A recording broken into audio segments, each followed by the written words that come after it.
সুপ্রভাত বন্ধুরা, good morning. একদম ব্রেকফাস্টের টেবিল থেকে। শীতকাল তো পড়েই গেছে, আর আজকে সকালবেলা ঘুম থেকে উঠে দেখি বাইরে ঝিরঝির করে বৃষ্টি পড়ছে। আর তোমাদের সাথে তো অনেক অনেক অনেক দিন ব্লগে আসা হয়নি। এর আগের ব্লগে তো দেখিয়েছি অফিসে ভাইফোঁটায় দিদিরা কী আয়োজন করেছিল। তারপর এই আজকের ব্লগে এলাম। গ্যাপ হয়ে যাচ্ছে একটু, তোমাদের সঙ্গে যোগাযোগও বুঝতে পারছি কমে আসছে, কিন্তু কি করব বলো, ব্যস্ততার কারণে কিছুটা গ্যাপ তো হয়েই যায়।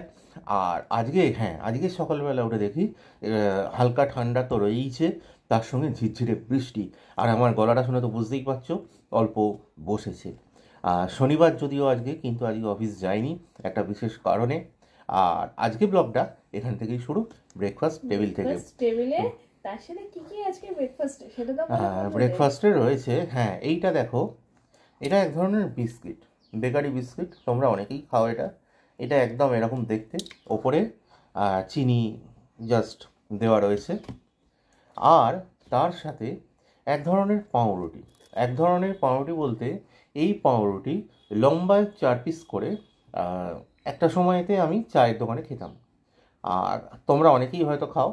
আর তার সাথে আদা দেওয়া গরম চা। আর এর থেকে ভালো ব্রেকফাস্ট আর কি হতে পারে? যদিও আমি আদা দুধ চা খাবো না, আজকে লিকার চা। তোমার দিদির রয়েছে লিকার চা, কারণ তোমার দিদি তো ডায়েটিং এ আছে, যে কারণে দুধ চাটা খাবে না। দেখো যে তোমার দিদি ডায়েটিং এ আছে, আমি দুধ চা জিনিসটাই প্রেফার করি না। তো আজকে ঠিক আছে, মনে হলো খেলাম, যদিও খাই লিকার চা। এরকম ব্যঙ্গ করে তোমাদের দিদিকে দেখো কেউ বলছে তোমাদের দাদা, অবভিয়াসলি তোমরা আমার দিকে সাপোর্ট করো, আর আমাদের হয়ে তোমরা দাদাকে কি বলবে বলে দাও। আচ্ছা, তোমাদের বক্তব্য তো নিশ্চয়ই শুনবো, কিন্তু দুঃখ হচ্ছে যেটা, তোমরা কিছুই ব্লগে কমেন্ট করো না। হয়তো তোমাদের কাছাকাছি আসতে পারছি না, এটা আমাদেরই ব্যর্থতা।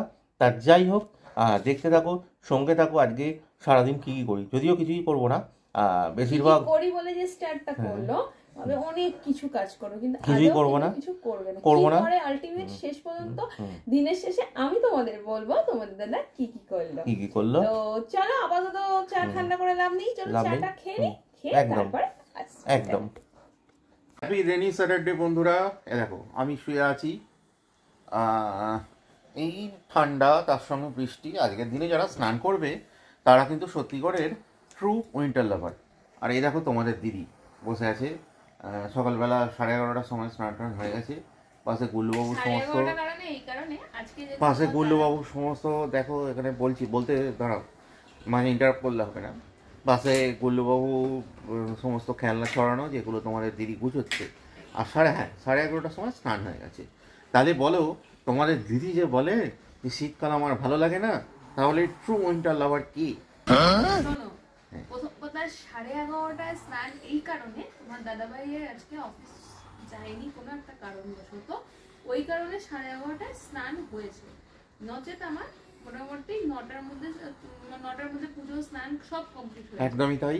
হ্যাঁ, আর ওই যে বললো না যে যারা শীতকালকে ভালোবাসে তারা আজকের দিনে এরকম স্নান করেছে, তোমার দাদা ভাই তার মধ্যে প্রধান পুরুষ হচ্ছে স্নান করেনি। না, আমি তো স্নান করিনি, আমি শীতকে ভালোবাসি, তাও আমি স্নান করিনি। কিন্তু ভাবো বন্ধুরা, আজকের দিনে স্নান করা মানে শীতের প্রতি কতটা অ্যাডাপ্টেবিলিটি। শোনো, প্রত্যেকদিন নিজেকে পরিষ্কার পরিচ্ছন্ন রাখা, স্নান করার, এগুলো থাকা কিন্তু খুব ভালো। আমরা ছোটবেলায় বইয়ের পাতায় পড়েছি, কিন্তু আমি পড়িনি। হ্যাঁ, যাই হোক, ঠিক আছে। তো মাঝখানে ইংরেজ করছে, আমি পড়িনি, আমি পড়েছি, ঠিক আছে, আমি পড়েছি স্বাস্থ্যই সম্পদ। পড়েছো? হ্যাঁ পড়েছি, হেলথ ইজ ওয়েলথ। হ্যাঁ, যাই হোক, তো আমার হেলথ কোনোখানে খারাপ মনে হয়? দেখো, শুয়ে শুয়ে বাইসেপস দেখাচ্ছি, কোনোখানে খারাপ মনে হচ্ছে? হেলথ খারাপ না, তোমার দাদাভাইও স্বাস্থ্য সচেতন অনেক অনেক অনেক, সেই তুলনায় আমিই না, তাই তো? হ্যাঁ, একদমই তাই। কিন্তু ব্যাপার হচ্ছে যেটা, তোমাদের দিদি কিন্তু আজকে প্রমাণ করে দিয়েছে তোমাদের দিদি উইন্টার লাভার, না প্রকৃত উইন্টার লাভার। আমি রেগুলার স্নান করা পছন্দ করি। হ্যাঁ, রেগুলার স্নান করব, দরকার হলে কম জলে করব, কিন্তু স্নান করব। এমন কোনো শীত নেই যে আমি স্নান করি না, যে মাথায় জল দিই না, তাও না, একদমই তাই, একদম নয়। আমি সত্যি কথা, এটা রেগুলার আমি মানে প্রত্যেকটা শীতে এমন কোনো দিন নেই যে স্নান করি না। কিন্তু তোমার দাদাভাই এই শীত পড়া মানেই ছুটি কোনো কারণে থাকলে বা রোববার হলো স্নানটা স্কিপ করে। ড্রাই ডে বলো আর যাই ডে বলো, ওটা আমি একদম পছন্দ করি না। এবার বলো তাদের এবার তো তোমাদের দিদি তো স্নান পুজো সমস্ত কিছু করে আর একটা বিশাল কাজ করে ফেলেছে। এখন তো গুল্লুবাবুর খেলাগুলো গোছাচ্ছিল, গুল্লুবাবু এখন ঘুমাচ্ছে, যদিও খাওয়া হয়নি বাবুর। আজকে বাবু দেরি করে খাচ্ছে কেন, দেরি হয়েছে আজকে, বাইরেটা ঠান্ডা ঠান্ডা বলে ঘুমিয়ে পড়েছে। আর তোমাদের দিদি একটা বিশাল কাজ করে ফেলেছে, সেটা হচ্ছে রান্না বান্না। এবার প্রশ্ন হচ্ছে তোমাদের দিদি কি রান্না করলো এই উইন্টারি রেনি ডেতে? একদম প্রত্যেকের, তোমার আমার সবার পছন্দের খাবার, খিচুড়ি। খিচুড়ি। হ্যাঁ বাবা, দেখেছো? যাই হোক, খিচুড়িটা আজকে একদম সব ভেজিটেবলস দিয়ে করেছি, শীতকালে যত ভেজিটেবলস আছে একদমই তাই। হ্যাঁ করেছি। আর তার সাথে হচ্ছে পাঁপড় ভাজা, কফি ভাজা, বেগুনি, আর ব্যাস এটুকু। আর আচার আছে যদি তোমার দাদাভাই খায়, আমি যদিও খাই না খুব একটা। বলো এবার কিছু। ব্যাস এ পর্যন্তই। আর গুল্লুবাবু দেখো আর একটা দুষ্টুমির নিদর্শন, এই দেখো কোথায় আর একটা পুতুল রাখা, এই গদির পেছনে গুঁজে রাখা, তোমরা আশা করি বুঝতে পারছো, লেপের পেছনে। এ দেখো, এইকে নিয়ে তোমাদের মানে যেটা দেখতে পাচ্ছ এখানে, এই যে এর কথাই আমি বলছি, একে সমানে ছুঁড়ে ফেলে দেয় গুল্লুবাবু। সে আজ থেকে নয়, মানে অনেক প্রাচীনকালের থেকেই এর প্রতি একটা বিশেষ রাগ আছে, সেই কারণে ওই পেছনে ওকে গুঁজে রাখা। আর দেখেই বুঝেছে সব লেপ টেপ বার করে ফেলেছি আমরা। যদিও লেপ বার করা মানেই যে লেপ গায়ে দিচ্ছি তা কিন্তু নয়, এই লেপ বার করার একটা বড় একটা ইতিহাস আমাদের কাছে, তাই না? একদমই তাই। এবার নাও বাকিটা তোমাদের দাদা বলুন। লেপ বার করার ইতিহাস বলতে মানে অনেকগুলো ইতিহাস আছে লেপ বার করার। লেপ বার করার প্রধান ইতিহাস হচ্ছে গুল্লুবাবু যাতে খাট থেকে না পড়ে যায়, এই লেপগুলো দিয়ে খাটের চারপাশে বাউন্ডারি দেওয়া হয়। না, একটা লেপ অল টাইম থাকে, শীত গ্রীষ্ম 12 মাস, ওটা ওর জন্যই বানানো হয়েছে আমাদের, যে ওখানে রাখা, মাটিতে পেতে রাখা, ছোট তো ওই কারণে। আর আমাদের গায়ে দেওয়ার যে লেপ, সেই লেপ দুটো বক্সের ভেতরে থাকে। তো আগের সপ্তাহে রবিবার তোমাদের দাদা ভাই বললো, হ্যাঁ আমি বলিনি, আমাকে দুপুরে এক ফোঁটাও ঘুমোতে দেওয়া হয়নি, দিয়ে সেই লেপ ভেতর থেকে বার করা হয়েছে। না দুপুরে ঘুমোতে দেননি, ফালতু কথা বলবে না। আজকেও বলছে মানে দুপুরের ঘুমটা, কি হয়েছে আজকেও দুপুরের ঘুমটা মোটামুটি তোমাদের দিদি প্রপোজাল দিচ্ছিল যাতে না ঘুমোই। তা যথারীতি এখন 3:05, এরপর গুল্লুবাবু খাবে, তারপর আমরা খাবো, দুপুর আর থাকবে না। বলতে তোমরা ভাববে না যে গুল্লুবাবু এই সময় খায়, আজকে ঘুমিয়ে পড়েছে সেটাই। এরপর আর দুপুর যদিও থাকবে না, কিন্তু তোমাদের দিদির আর একটা প্রপোজাল ছিল। আজকে লাঞ্চের পর এই যে আমার মাথায় এই যে কাকের বাসা তৈরি হয়েছে, এই কাকের বাসার কিছু ঝোপঝাড় পরিষ্কার করতে যাওয়া।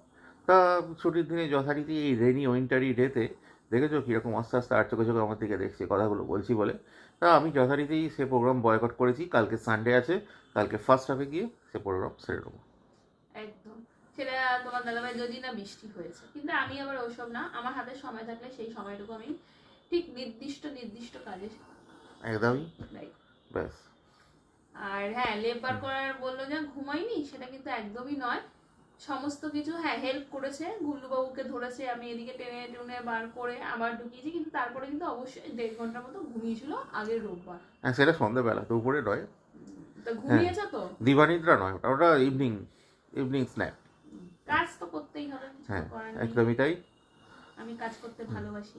তা আজকে দেখা যাক দুপুরের ঘুমটা কতটা সাকসেস হয়, আদৌ হয় কিনা। দুপুরে না হোক বিকেলে তো হবে, হওয়ার কথা। এখনো ঝিরঝির করে বৃষ্টি পড়ে যাচ্ছে, দুর্দান্ত একটা ওয়েদার। দাদাভাই আবার রাতে মানে দুপুরে খাওয়ার আগে রাতে ঘুগনি আর পরোটা খাওয়ার আর জিদ করে মনোবাসনা জানানো হয়েছে সকালবেলা। ওখানে দিদি মটর কড়াই ভিজিয়েও ফেলেছে। হ্যাঁ, আর যদিও আজকে নিরামিষ, তো নিরামিষ ভাবেই করব। ওকে, সঙ্গে থাকো, দেখতে থাকো, এরপর শেয়ার করতে থাকবো। কাদের বাড়িতে খিচুড়ি হয়েছে আজকের দিনে এই ঠান্ডা ঠান্ডা ওয়েদারে, আমার মতো এরকম ভাবে করেছো, অবশ্যই আমাদের সাথে শেয়ার করো। আর যারা এখনো চ্যানেলটা সাবস্ক্রাইব করোনি, অবশ্যই সাবস্ক্রাইব করে ফেলো। ওকে, সঙ্গে থাকো, দেখতে থাকো। তো তোমরা দেখেই নিলে, আর জন্মদিন স্পেশাল খাওয়া দাওয়াটা সেটা তো আজকে হয়েই যাচ্ছে। বর্ষার ওয়েদারে ভেজিটেবলস খিচুড়ি ওই বেগুনি অ্যান্ড পাঁপড় ভাজা। এটা কেমন হলো বলো দেখি? বার্থডেতে কি হলো? বেগুনি খিচুড়ি। কোনোদিন তোমরা এইভাবে তোমাদের কি বলবো এত প্রিয়জনের মানুষের সেলিব্রেশন করেছো কখনো খিচুড়ি দিয়ে? জানি না বাবা, যাই তো হ্যাঁ, এই বিষয়ে একটা বলার আছে, তোমাদের দিদি কিন্তু খিচুড়ি খেতে খুব ভালোবাসে। আর সকালে খিচুড়ি হলে বাঁচিয়ে রেখে দেয় রাত্রে, এবার রাত্রে খাওয়ার পরে যদি থাকে সেটাও আবার রেখে দেয় পরের দিন খাবে বলে। অতএব আমার ধারণাটাই ছিল তোমাদের দিদি এই খিচুড়িতেই বার্থডে ট্রিটটা হয়ে যাবে। না, সেটা না। তো আমার প্রথমে তো বলে দিই, এইটা পাঠিয়েছে তার জন্য অনেক অনেক ধন্যবাদ। ধন্যবাদ দিয়ে ছোট করব না, কারণ দুজনের মধ্যে এই ধন্যবাদ আদান প্রদানটা ঠিক চলে না। যাই হোক, আদান প্রদান চলুক না চলুক, একটাই দাবি তোমাদের, অন ক্যামেরা বার্থডে ট্রিটটা ডিউ রয়েছে। তো কবে নিয়ে যাবে তোমাদের দাদাভাই বলবে অন ক্যামেরা। হ্যাঁ, অন ক্যামেরা বলবো, নিশ্চয়ই বলবো, খুব শিগগিরই হবে। আকাশটা একটু পরিষ্কার হলেই হবে, কারণ গোল্লুবাবুকে এই ওয়েদারে রাস্তায় নিয়ে বেরোনো একটু চাপ হয়ে যাবে। আর দেখতে থাকো, সঙ্গে থাকো। বন্ধুরা, চলে এসেছি একদম ডিনার টাইমে। তো দুপুরবেলায় তো তোমাদের সাথে দাদার সাথে কথা হলো, কি হলো না হলো তোমরা শুনতেই পেরেছে। তারপরে তো দাদাভাই আজকে সেইভাবে রেস্ট পায়নি। ও যা হয়, গুলুবাবু প্রচণ্ড দুষ্টমি করছিল আজকে, যে তোর বাবা বাড়িতে রয়েছে এই টুকটাক, এই কারণে এখন টিভি দেখছে। এখন যদিও গুলুবাবু ঘুমিয়ে পড়েছে, আর আমি এই সুযোগে গিয়ে ডিনার বানিয়ে নিয়ে চলে এসেছি, সাথে তোমাদের দাদাভাইকে নিয়ে। কি আইটেম রেডি করেছি সেটা তোমাদের দাদাভাই বলবে, চলো এক ঝলক দেখে না। হ্যালো বন্ধুরা, একদম ডিনার টেবিলে। আর ডিনার টেবিলে এই দেখো ঢাকা দেওয়া খাবার রয়েছে। তোমাদের দিদি কি রান্না করে এনেছে, দুপুরবেলা তো তোমাদের বলেছে কি রান্না করবে, তা দেখা যাক কি রান্না হয়েছে। এই দেখো, একদম পরোটা এবং ঘুগনি। ঘুগনি থেকে ধোঁয়া উঠছে, বাইরে ঠান্ডা। আমি আজকে সোয়েটার পরেছি, আমি সোয়েটার পরেছি মানে সেটা বিশাল ব্যাপার। সত্যিই ঠান্ডাটা পড়েছে। আর এই ঠান্ডাতে একদম গরম ধোঁয়া ওঠা ঘুগনি, তা বুঝতেই পারছো কীরকম লাগবে। তোমাদেরও যাদের ডিনার হয়নি, ডিনার করে নাও, আজকে তো উইকেন্ড চলছে। আর তার সঙ্গে এরকম ওয়েদার, যদিও ওয়েদারটা খুব একটা ভালো লাগছে না, বৃষ্টিটা হচ্ছে বলে। ঠান্ডাটা ঠিক আছে, কিন্তু বৃষ্টিটা খুব একটা ভালো লাগছে না। তা যাই হোক, মেনে নেওয়া ছাড়া তো উপায় নেই। কালকে রবিবার, বাজার করার প্ল্যান খুব একটা নেই, কিন্তু অন্য অনেক কাজ চেপে গেছে। তা যাই হোক, খেয়ে নিই। তো চলো, তোমাদের দাদাভাইয়ের আমি ডিনার করে নিই। তো মাঝখানে আমি অবশ্য একটু বেরিয়েছিলাম, আজকে শনিবার যেহেতু মন্দিরে পুজো দিতে গেছিলাম, তার সাথে একটু ফুচকাও খেয়ে এসেছি। অবশ্যই দাদাভাইকে জন্য যাইনি যেহেতু, নিয়ে তো এসেছি। আর গরম ঘুগনি আর পরোটা ছেড়ে এখন আর কথা বলে লাভ নেই, ঠান্ডা হয়ে যাবে। চলো খেয়ে তারপরে আসছি। আবার সেই পুরনো অবস্থানে ডিনার কমপ্লিট করে চলে এসেছি। আর তোমাদের দিদি গেছে ফ্রেশ হতে। আপাতত আজকের মতো এটুকুই। চোখ দেখে তো বুঝতেই পারছো, খুব ঘুম পাচ্ছে। আর বাইরে তো বেশ ভালোই জাঁকিয়ে ঠান্ডা পড়ছে। আবহাওয়া দপ্তরের রিপোর্টে যা দেখলাম, এখন তো ঠান্ডা থাকবেই, বৃষ্টি কমলে আরও ভালো করে ঠান্ডা পড়বে। তা ঠান্ডার জন্য সবাই প্রস্তুতি নাও। আর কি বলবো, আজকের মতো এটুকুই। তোমরা আশা করি অনেকেই ঘুমিয়ে পড়েছো, বা যারা ঘুমোওনি তারা এবার শুয়ে পড়ো। আর আজকের মতো এটুকুই, আবার দেখা হবে পরবর্তী ব্লগে। ততক্ষণের জন্য টাটা।